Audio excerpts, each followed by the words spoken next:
Picture this. It's December 1975. Toronto's Yonge Street is electric with Christmas shoppers. At the corner of Queen and Yonge stands a 9-story monument to Canadian retail, the flagship Eaton Store. 7 city blocks of retail empire. Inside, 10,000 customers move through departments selling everything from Hudson Bay blankets to Paris fashion, from toys to furniture, from jewelry to appliances.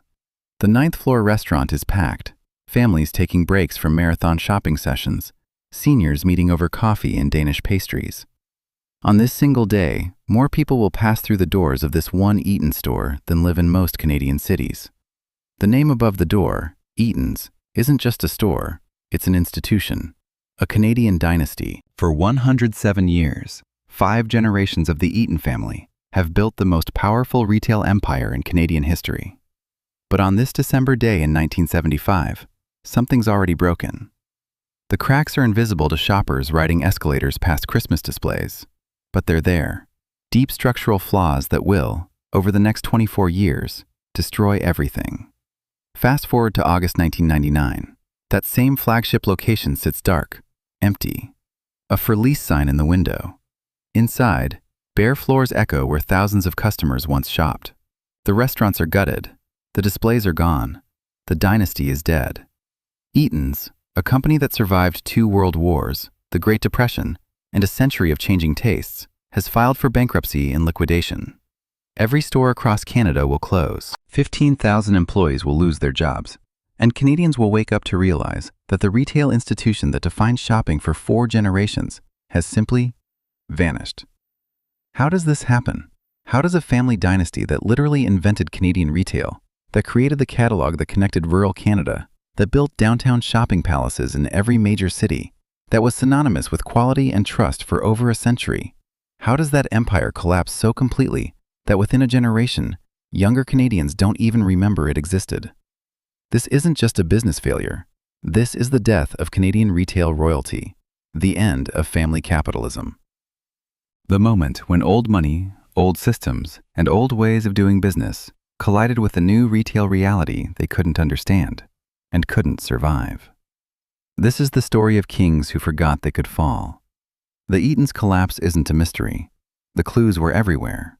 In boardrooms where family members fought for control, in stores that hadn't been renovated in decades, in strategies that treated customers like subjects rather than shoppers. But what makes this story devastating is that it was preventable. Eaton's didn't fail because of market forces beyond their control. They failed because 5 generations of success created an arrogance so profound they couldn't see their own obsolescence until it was far too late. Where did the kings of Canadian retail go wrong? The answer lies in dynasty, hubris, and the dangerous belief that past success guarantees future dominance. The Eaton story begins not in Toronto, but in a small Ontario town called St. Mary's in 1869. Timothy Eaton, an Irish immigrant, 35 years old, ambitious and stubborn, opens a dry goods store. Just another small-town merchant selling fabric, clothing, and household items. Nothing particularly special. Except Timothy Eaton has ideas. Radical ideas that will revolutionize Canadian retail. First, cash only, no credit. In 1869, this is insane. Every store in Canada operates on credit. Farmers buy on account, settle up at harvest. Cash-only business means turning away customers who can't pay immediately. But Timothy sees the problem with credit. Slow payment, bad debts, the need to raise prices to cover losses. Cash means lower prices, faster turnover, healthier margins. Second, fixed prices clearly marked. In 1869, retail is negotiation. Every purchase involves haggling. The price depends on your relationship with the merchant, your negotiation skills, your desperation. Timothy eliminates this. Every item has one price, marked clearly, non-negotiable. Revolutionary, democratic. You know exactly what you'll pay before approaching the counter. Third, and most radical, goods satisfactory or money refunded. In 1869, caveat emptor rules retail. Buyer beware. Once purchased, the item is yours regardless of quality or satisfaction. Returns are virtually unheard of. Timothy promises the opposite. If you're not satisfied, bring it back. Get your money back, no questions asked. These 3 principles, cash payment, fixed pricing, satisfaction guarantee, are so radical that established merchants mock them. He'll be bankrupt in 6 months.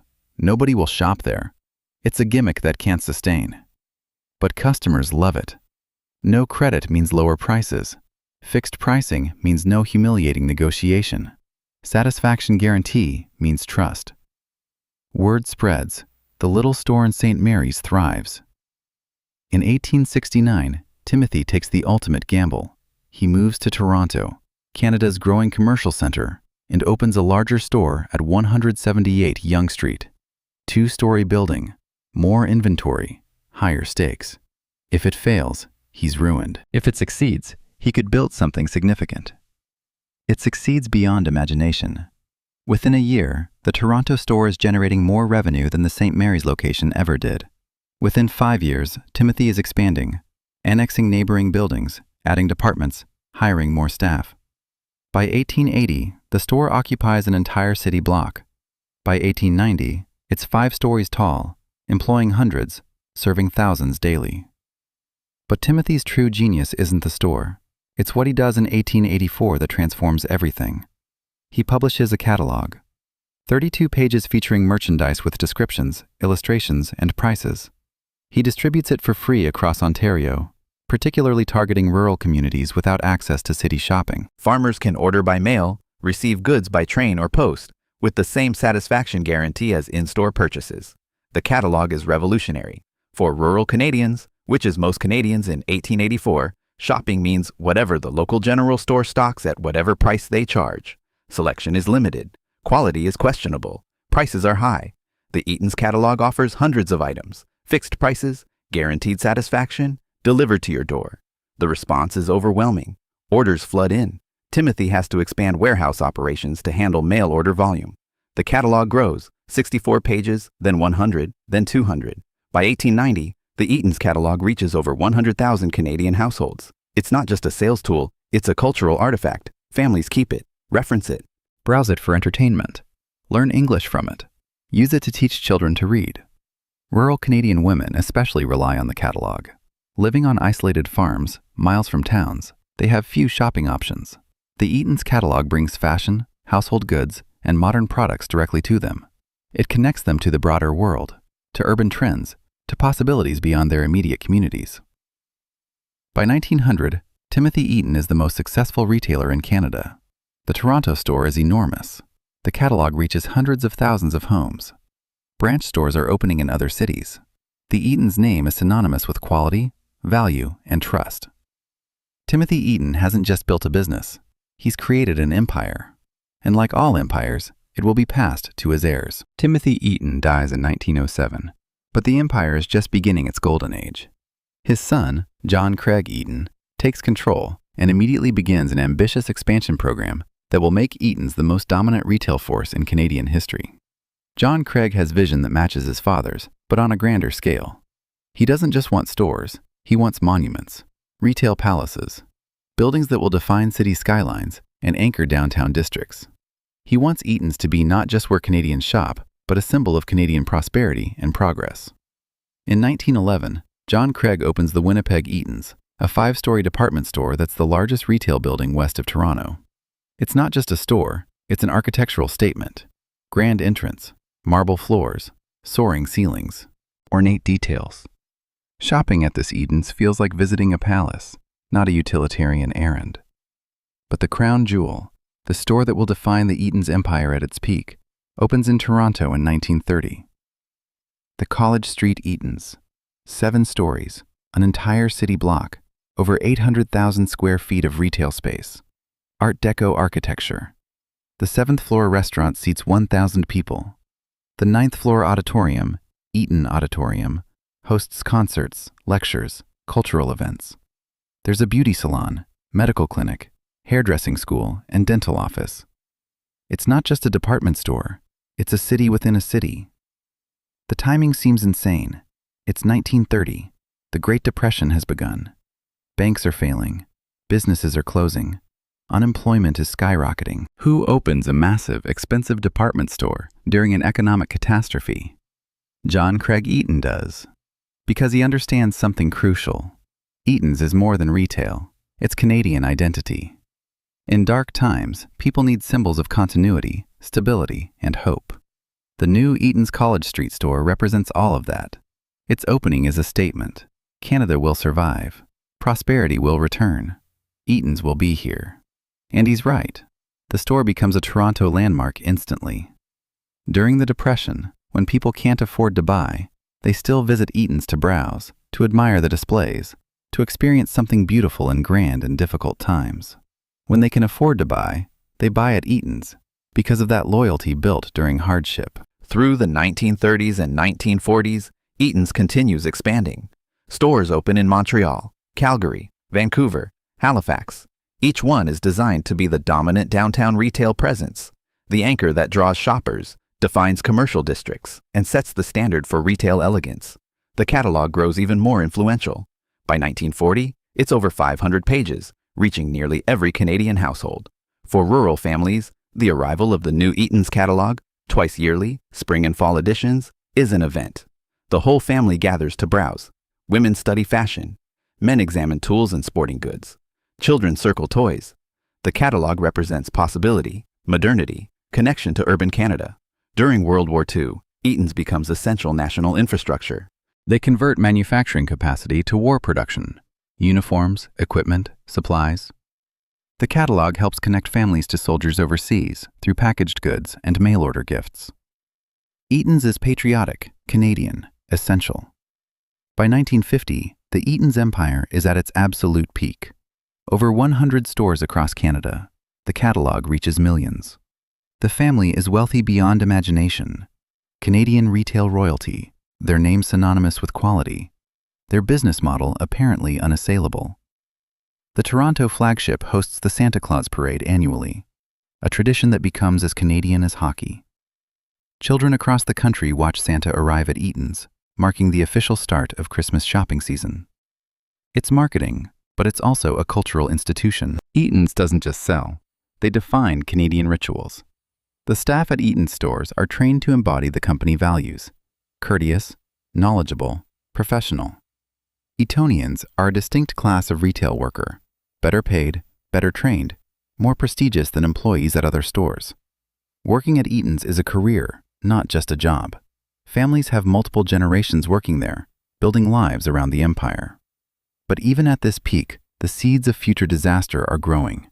The empire is family-controlled. The Eaton family maintains absolute authority. They appoint executives, make strategic decisions, control operations. This works brilliantly as long as the family produces capable leaders. But what happens when they don't? What happens when the next generation inherits power, but not competence? When dynastic succession prioritizes bloodline over ability? When family politics trump business necessity? Those questions will be answered in the coming decades, and the answers will destroy everything Timothy Eaton built. Before we continue with the empire's decline, we need to understand what the Eaton's catalog truly meant to Canada. This wasn't just a sales tool, it was cultural infrastructure, as important to connecting Canada as the railway or the postal service. Imagine rural Manitoba, 1920s. Your farm is 50 kilometers from the nearest town. That town has a population of 300 and a general store with limited inventory and high prices. You need winter coats, boots, kitchen equipment, toys for your children, fabric for sewing. Where do you shop? The Eaton's catalog. It arrives twice a year by post, spring and fall editions. 500 pages of merchandise, carefully illustrated, thoroughly described. Clothing for every family member, household goods, tools, sporting equipment, toys, books, furniture. Literally thousands of items, all available by mail order with the same goods satisfactory or money refunded guarantee. For rural Canadian women, the catalog was liberation.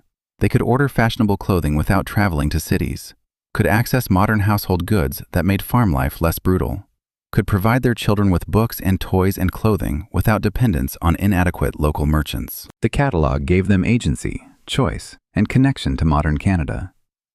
The ordering process was ritual. You'd browse the catalog for days or weeks, making lists, comparing options, calculating costs. Then you'd fill out the order form. Item numbers, quantities, sizes, colors. Absolute precision required, because one wrong digit meant receiving the wrong item. You'd enclose payment, check or money order, seal the envelope, and mail it to the Eaton's warehouse in Toronto or Winnipeg. Then came the wait. Days or weeks depending on distance and weather. But eventually, a package would arrive at the post office or train station. You'd pick it up, bring it home, open it with the anticipation of Christmas morning. The items would be exactly as described. Eaton's guaranteed that. If anything was wrong, you could return it, no questions, money refunded. This reliability built extraordinary trust. Generations of rural Canadians relied on Eaton's sight unseen. They trusted the catalog descriptions, trusted the quality, trusted the process. This trust made Eaton's more than a store. It made them essential Canadian infrastructure. The catalog also served educational purposes. Immigrant families learning English used it to study vocabulary. Children practiced reading by going through pages. Rural teachers used it in classrooms to teach commerce, mathematics, and literacy. The Eaton's catalog was everywhere, in nearly every Canadian home, serving purposes far beyond retail. Fashion spread through Canada via the catalog. Urban trends that originated in Toronto, Montreal, or Paris would appear in the Eaton's catalog and suddenly be accessible to farms in Saskatchewan and fishing villages in Newfoundland. The catalog democratized fashion, bringing the same options to rural and urban Canada simultaneously. The catalog's cultural impact extended to how Canadians measured things. As thick as the Eaton's catalog became a standard comparison. Outhouse humor involved the catalog's secondary use in rural Canada before widespread indoor plumbing. It was reference point, entertainment, and wish book all in one. By the 1950s, the Eaton's catalog reached its peak circulation, over 3 million copies distributed across Canada. Given Canada's population of 14 million, this meant the catalog reached into the majority of Canadian households. It was arguably the most widely distributed publication in the country, more ubiquitous than newspapers, more anticipated than magazines. But even as the catalog reached its zenith, the world was changing. Rural electrification, improved roads, and automobile ownership were transforming rural Canadian life. Farmers could now drive to towns and cities to shop in person. The isolation that made the catalog essential was diminishing. Television was bringing urban culture to rural homes more vividly than print catalogs ever could. Through the 1960s and 1970s, catalog sales began a slow decline. The Eatons didn't notice immediately. Catalog revenue was still substantial, and the tradition was so ingrained they couldn't imagine it ending. But the trend was clear. The catalog that had built the empire was becoming obsolete. In 1976, Eaton's made a decision that shocked Canada. They discontinued the catalog. After 92 years, the iconic publication that had connected rural Canada to urban retail would no longer be printed. The announcement was framed as modernization. Resources would be redirected to stores. But for many Canadians, especially older rural residents, it felt like abandonment. The catalog had been a lifeline, a companion, a tradition. Its death felt like the death of something larger. The catalog's discontinuation was symbolic. It marked the beginning of Eaton's losing touch with customers, with tradition, with the values that had built their empire. The catalog had been the soul of Eaton's, the manifestation of Timothy Eaton's vision to serve all Canadians. Killing it suggested that vision was dead. Rural Canadians mourned, urban Canadians moved on, and the Eaton family, in their Toronto headquarters, didn't realize they'd just severed the emotional connection that had sustained their empire for nearly a century. By the 1960s, the Eaton empire is controlled by the fourth generation of the family, and that's when everything starts unraveling. The problem with family dynasties is that competence isn't hereditary. Timothy Eaton was brilliant, visionary, innovative, relentless. His son John Craig was capable, ambitious, and built on the foundation expertly.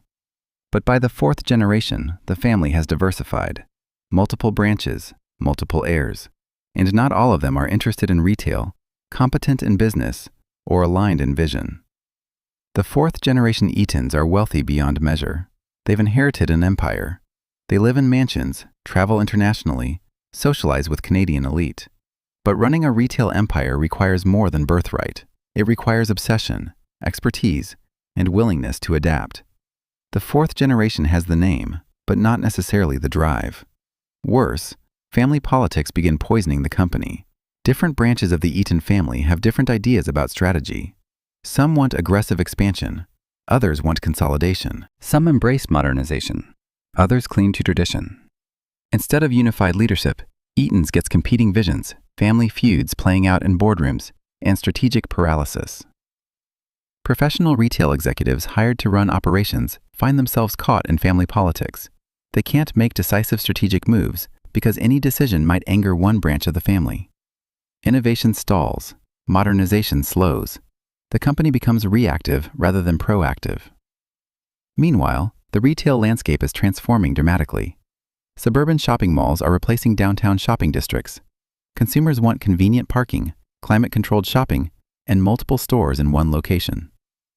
Eaton's core asset, those magnificent downtown department store palaces, is becoming a liability. The buildings are expensive to maintain, difficult to modernize, and increasingly inconvenient for car-dependent suburban shoppers. Competitors are adapting faster. The Bay, Hudson's Bay Company, is opening mall locations. American retailers like Sears are entering Canada with modern stores and aggressive pricing. Discount chains are targeting value-conscious shoppers. Eaton's, constrained by family politics and dated infrastructure, responds slowly and inadequately. The family's wealth itself becomes a problem. When you're rich enough that business performance doesn't materially affect your lifestyle, the urgency to adapt diminishes. If the stores have a bad quarter, it's concerning but not existential. The Eaton family's personal wealth is diversified beyond retail, real estate, investments, other ventures. Eaton's the business becomes less critical to Eaton's the family. Employee morale suffers. The dedicated Eatonians who built careers serving the empire begin sensing that ownership is disengaged. Stores aren't renovated. Inventory systems aren't upgraded. Compensation stagnates. The pride of working at Eaton's, once a defining career identity, erodes as the company visibly declines. In 1977, the family makes a decision that exemplifies their growing disconnection from retail reality. They spend $50 million building the Eaton Centre, a massive shopping mall in downtown Toronto. The Eaton Store will anchor the North End, with dozens of other retailers filling the rest. It's beautiful. Dramatic architecture, multiple levels, natural light, elegant presentation. But here's the problem. Eaton's is investing in infrastructure that will benefit their competitors. The mall brings traffic, but that traffic gets distributed among all the stores. Eaton's loses the advantage of being the sole destination. They're creating an ecosystem where they're just one option among many, and younger shoppers discover they prefer that variety. The Eaton Centre succeeds as a mall, but accelerates Eaton's decline as the dominant retailer. Shoppers who used to spend entire afternoons at the flagship Eaton's now spend 20 minutes there before moving on to dozens of other stores. Foot traffic is up, sales per square foot are down. Eaton's has built a monument to their own displacement. Through the 1980s, family infighting intensifies. Some family members want to sell the company, others refuse. Some want to hire professional CEO leadership, others insist family must control operations. The result is leadership turnover, strategic inconsistency, and escalating losses.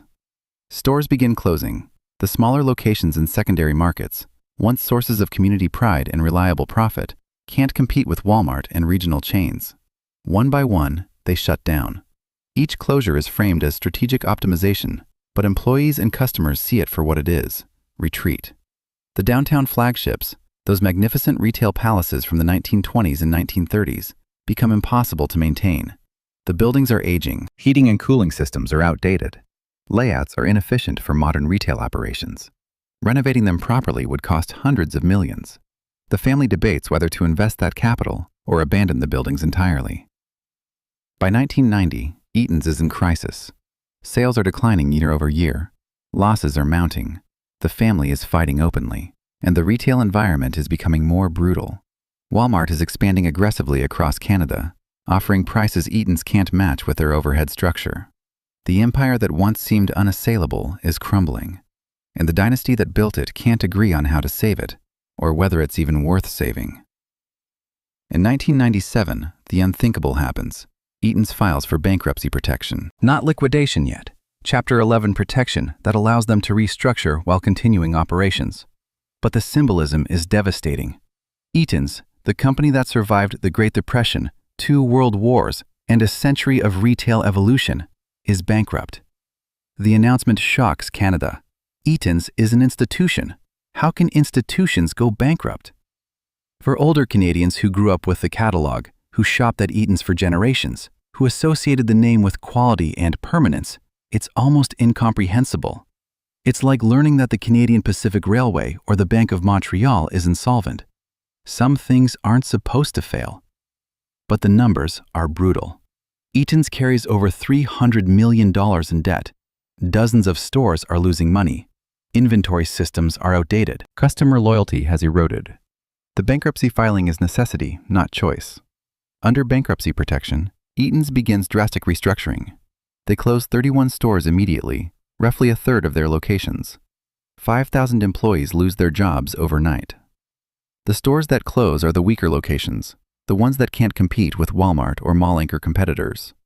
What remains are the core downtown flagships and a few strong suburban mall locations. The company tries to reinvent itself. New marketing campaigns, store renovations, inventory updates. They bring in professional retail consultants to modernize operations. They slash costs, renegotiate supplier contracts, and attempt to compete on price with discount chains. For a brief moment, there's hope. Some of the renovated stores look promising. Customer traffic improves slightly. Maybe Eaton's can emerge from bankruptcy restructured, leaner, competitive. But the fundamental problems haven't been solved. The downtown flagship stores are still expensive to operate and inconveniently located for suburban shoppers. The Eaton's brand, once synonymous with quality, has been damaged by years of decline and the bankruptcy itself. Younger consumers don't have the generational loyalty older Canadians feel. To them, Eaton's is just another department store, and not a particularly good one. The Eaton family's control continues to complicate decisions. Even in bankruptcy, family members influence strategy, and their competing priorities create inconsistent leadership. Professional executives struggle to implement coherent plans when family politics override business logic. In 1999, barely 18 months after emerging from bankruptcy protection, the inevitable happens. Eaton's files for bankruptcy again. This time, it's liquidation. The company will close permanently. All remaining stores will shut down. All employees will be terminated. The 130-year empire is over. The liquidation is brutal. Everything must go signs appear in windows. Inventory is sold at massive discounts, 50%, 70%, 90% off. The stores that once represented retail elegance become chaos, picked over merchandise, empty shelves, demoralized staff processing final transactions. Customers who shopped at Eaton's for decades come to scavenge final deals and say goodbye. The atmosphere is melancholic, tinged with nostalgia and loss. The flagship stores close one by one through late 1999 and early 2000. The Toronto Eaton Centre location, the Montreal store, Calgary, Vancouver, Winnipeg. Each closure is news. Each represents the end of an era for that city. The buildings that once anchored downtown districts sit empty, their futures uncertain. 15,000 employees lose their jobs. Many are older workers who'd built entire careers at Eaton's. Their skills, customer service, retail operations, department store expertise, aren't easily transferable. Some find work at the Bay or Sears. Others leave retail entirely. The institutional knowledge, the culture of Eatonians, dissipates. Creditors fight over the carcass. Banks want loan repayment. Suppliers want payment for inventory. Landlords want back rent. The bankruptcy process is ugly, public, and drags on for months. The Eaton family's wealth, insulated in trusts and real estate, remains largely protected. The employees get nothing but severance, if they're lucky. The catalog that once connected Canada ceased publication 23 years earlier. The stores that once defined downtown shopping are now empty shells. The dynasty that once ruled Canadian retail is broken. And the promise that goods satisfactory or money refunded rings hollow when there's no store left to return goods to. So what killed Eaton's? The easy answer is competition, changing retail landscapes, and suburban migration. But that's incomplete. Lots of retailers faced those same challenges and survived. The Bay is still operating. Sears Canada lasted another 18 years. Even smaller regional chains adapted and survived. Eaton's didn't fail because of external forces. Eaton's failed because of internal rot. Let's do the autopsy. Cause of death number 1, dynasty over competence. The Eaton family's insistence on maintaining control long after their competence had waned was fatal. Timothy Eaton and his son John Craig were retail geniuses. The fourth and fifth generations were wealthy heirs who inherited an empire, but not the skills to run it. A public company would have brought in professional leadership when performance declined. A family business kept authority with the family, regardless of ability. Cause of death number 2. Nostalgia over innovation. Eatons fell in love with their own history. The magnificent downtown stores, the catalog tradition, the legacy of Timothy Eaton. They wanted to preserve the past rather than build the future. While competitors were experimenting with discount formats, warehouse stores, and early e-commerce, Eaton's was polishing the brass in their 1920s flagship buildings. Cause of death number 3. Arrogance over adaptation. Success breeds arrogance. For 100 years, Eaton's was synonymous with Canadian retail. They assumed customers would always prefer them. They assumed their brand equity was unassailable. They assumed competitors couldn't challenge their dominance. This arrogance prevented them from recognizing how quickly consumer preferences were changing and how little their historical reputation mattered to younger shoppers. Cause of death number 4. Real estate over retail. The downtown department store palaces that were once assets became liabilities. But Eaton's couldn't let them go, partly because the buildings represented the family's legacy, partly because selling them would be admitting the downtown era was over. So they clung to expensive, inefficient, inconvenient locations rather than pivoting to where customers actually were, suburban malls and discount centers. Cause of death number 5. Bureaucracy over urgency. Large family-controlled businesses develop bureaucracies that protect the status quo. Every decision required family approval. Every change faced internal resistance. Competitors moved fast, opening new stores, adjusting strategies, responding to market signals. Eaton's moved slowly, debating internally while the market passed them by. Cause of death number 6. Pride over pragmatism. The Eaton family took pride in being Canadian retail royalty. That pride prevented pragmatic decisions. They could have sold the business to professional management in the 1980s when it was still valuable. They could have merged with competitors. They could have pivoted to discount retail. But all of those options felt like admitting defeat, like betraying Timothy Eaton's legacy. So they chose slow death over pragmatic survival. Cause of death number 7. Loyalty assumed, not earned. Eaton's assumed customer loyalty was permanent. They'd served 3 generations. Surely the 4th would shop there too. But loyalty is transactional. Customers are loyal when you provide value, convenience, and service. When competitors offered better value, Walmart, more convenience, suburban malls, and comparable service, the Bay, Sears, customer loyalty evaporated. Eaton's assumed it was owed. The market showed them it had to be earned continuously. The combination of these failures was fatal.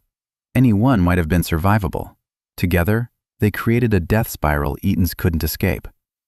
The tragedy is that it was preventable. If the family had hired professional management earlier, if they'd sold or pivoted when they were still strong, if they'd recognized suburban migration before it was too late, if they'd invested in modernization rather than nostalgia, if. But they didn't.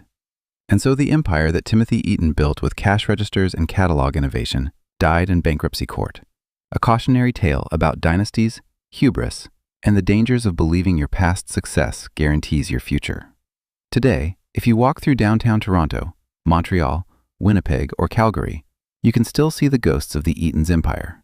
The buildings remain, some converted to other uses, some still sitting vacant, all carrying the architectural memory of retail royalty.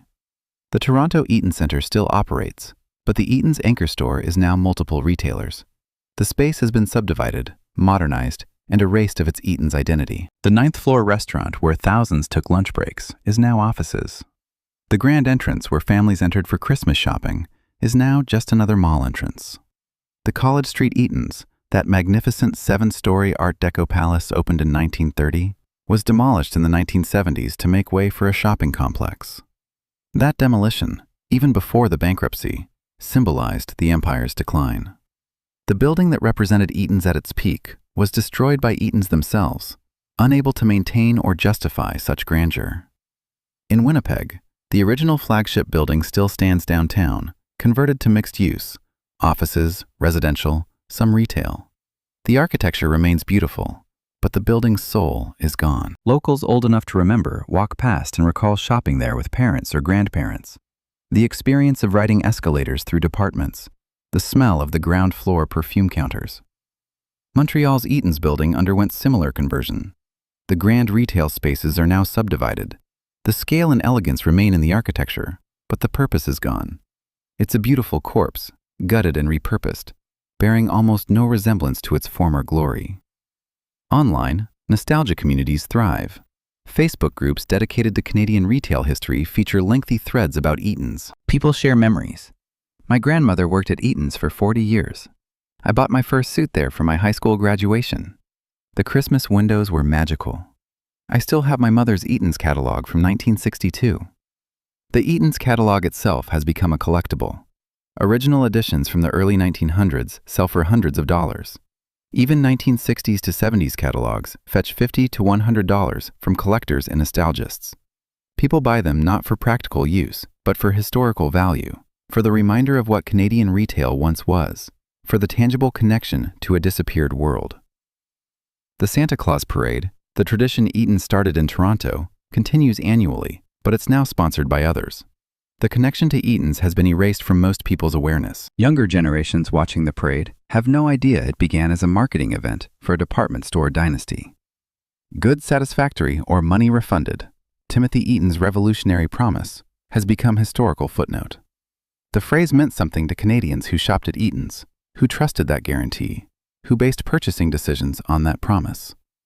Now it's just an artifact, a reminder of when retail guarantees were personal, when a merchant's word meant something, when business was about more than transactions. Former Eaton's employees maintain alumni networks, reunion groups where people who worked together decades ago reconnect, share stories, and preserve institutional memory. There's pride in these groups. I was an Eatonian, even as they acknowledged the business failed. The people who worked the counters, managed departments, and served customers for decades weren't responsible for the dynasty's collapse. They did their jobs. The failure was leadership, strategy, and family politics. The Eaton family itself has largely withdrawn from public life. The wealth remains, diversified in real estate, investments, and trusts, but the name no longer commands respect or authority. They're wealthy Canadians, but no longer retail royalty. The dynasty broke with the business. For Canadians old enough to remember, Eaton's absence is tangible. There's a space in Canadian retail memory where Eaton's used to be. The downtown department store, the catalog arriving twice yearly, the Christmas shopping tradition, the confidence that Eaton's would always be there. That space hasn't been filled. The Bay exists, but isn't the same. Walmart serves different purposes. There's no true successor to what Eaton's was. No retailer that commands the same cultural significance. No brand that feels like a Canadian institution rather than corporate entity. The Eaton's collapse offers lessons that extend far beyond retail. Lessons about family business, about dynasties, about the dangers of success, and about Canadian business culture itself. Lesson 1. Success is not inheritable. Timothy Eaton was brilliant. His descendants were not, at least not all of them. But the empire was structured to keep control with the family, regardless of competence. This is the fatal flaw of dynastic capitalism. Ability doesn't pass genetically. If your business structure prioritizes bloodline over capability, you're building in your own obsolescence. Lesson 2. The past is not a strategy. Eaton's built their identity on legacy. 130 years of service. Timothy Eaton's innovations, the catalog tradition, the downtown palaces. This history was valuable for brand equity, but it became a trap. They confused honoring the past with living in it. Successful businesses evolve while maintaining core values. Eaton's preserved the form, but lost the innovative spirit that created the form.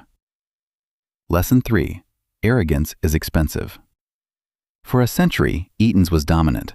This created institutional arrogance, the assumption that customers would always prefer them, that competitors couldn't really challenge them, that their position was secure. This arrogance prevented them from seeing threats until too late. Walmart wasn't taken seriously until they'd captured massive market share. Suburban migration was dismissed as temporary. The arrogance of assumed dominance is often what allows challengers to overthrow incumbents. Lesson 4. Infrastructure can become prison. Those magnificent downtown department stores were once competitive advantages, destinations, landmarks, symbols of prestige. But retail shifted to suburbs, to cars, to convenience. The buildings became liabilities, expensive to maintain, inconvenient to access, impossible to adapt. Eaton's couldn't abandon them because they represented identity and legacy, so they clung to infrastructure built for a different era, bankrupting themselves maintaining buildings that no longer served business needs. Eaton's assumed generational loyalty was permanent. They'd served families for decades. Surely those relationships were unbreakable. But loyalty is transactional. Customers stay loyal when you provide value, convenience, and service better than alternatives. When competitors matched or exceeded Eaton's on these dimensions, loyalty evaporated. No amount of history protects you from present failure. Lesson 6. Family business scaling problems. Family businesses have advantages: long-term thinking, values-driven culture, personal investment and success. But they also have systemic problems when scaling. Family politics interferes with business decisions. Incompetent heirs can't be fired. Strategic disagreements become personal conflicts. At small scale, these issues are manageable. At empire scale, they're fatal. Eaton's needed professional management, but the family wouldn't cede control. Lesson 7. Canadian business conservatism. The Eaton's collapse reflects broader Canadian business culture: conservative, risk-averse, respectful of tradition. These traits can be strengths, but they become liabilities in rapidly changing environments. Canadian retail was late to embrace discount formats, slow to adopt e-commerce, hesitant to challenge American competitors. Eaton's exemplified this conservatism and paid the ultimate price. Lesson 8. The costs of denial. Eaton's problems were visible for decades before bankruptcy. Sales declining, stores closing, competitors growing. But the family and leadership denied the severity, assuming things would turn around, that the Eaton's name would somehow prevail. This denial prevented decisive action when it might have mattered. By the time they acknowledged existential crisis, it was too late to save the company. These lessons apply far beyond Eaton's. Every family business facing generational transition should study this collapse. Every leader assuming their dominance is permanent should remember how quickly empires fall. Every business clinging to past success rather than building future value should recognize the danger. The Eaton story is ultimately about hubris, the deadly pride that assumes past success guarantees future dominance, that family bloodline equals business competence, that tradition protects against obsolescence. Hubris is what makes empires vulnerable, and the bigger the empire, the harder the fall. There's a photograph from December 1975 that captures something profound. It shows the Toronto Eaton's flagship store at Christmas, the 9-story building ablaze with lights, the windows featuring elaborate displays, the sidewalks packed with shoppers. In the photo, Eaton's looks invincible, permanent, an institution that will outlast us all. That photograph was taken just 24 years before Eaton's final bankruptcy, less than a generation from peak to collapse. The shoppers in that photo, many of them still alive today, witnessed the entire death spiral. They watched an institution they trusted, that their parents and grandparents trusted, simply cease to exist. What killed the king of Canadian retail wasn't market forces beyond their control. It was hubris, family dysfunction, strategic paralysis, and the dangerous belief that past success insulates against future failure. Eaton's had every advantage: brand recognition, financial resources, real estate, customer loyalty, and over a century of expertise. They squandered all of it. The tragedy of Eaton's isn't just business failure, it's cultural loss. When those stores closed, Canada lost more than retail space. We lost downtown anchors that defined city centers, lost gathering places where communities shopped together, lost a tangible connection to Canadian history and identity, lost the catalog that once reached into nearly every Canadian home, lost the feeling that some institutions are permanent, that success built on solid values will endure. The empty buildings remain, converted, demolished, or repurposed, but the soul is gone. The Eaton's brand exists now only in memory, in nostalgia groups, in archived catalogs, in stories older Canadians tell younger generations who never knew what it meant when people said they were going to Eaton's. Timothy Eaton built an empire on revolutionary ideas: cash payment, fixed pricing, satisfaction guaranteed. He connected rural Canada through catalogs. He created retail as Canadian institution, rather than mere transaction. His vision and innovation transformed how an entire country shopped. But empires built on vision require continuous vision to survive. The heirs inherited the empire, but not the vision. They preserved the forms, but lost the spirit. They defended the past, but couldn't build the future. And so the dynasty fell, completely and irreversibly, taking with it a piece of Canadian identity that can never be recovered. Today, when Canadians shop at Walmart or Amazon, browse online catalogs, or click Buy Now with guaranteed satisfaction, they're using principles Timothy Eaton pioneered. His innovations persist even though his empire doesn't. That's the final irony. The ideas survived, the institution didn't. The king of Canadian retail is dead. The empire is ruins. The dynasty is broken. And the lesson remains. No matter how powerful, no matter how successful, no matter how permanent you seem, if you stop evolving, if you let arrogance replace humility, if you assume the future will resemble the past, you will fall. And you will fall faster and harder than you ever imagined possible. Rest in peace, Eatons. You were once magnificent. Your collapse was entirely preventable. And your absence still echoes through Canadian retail culture, a reminder that even kings can fall.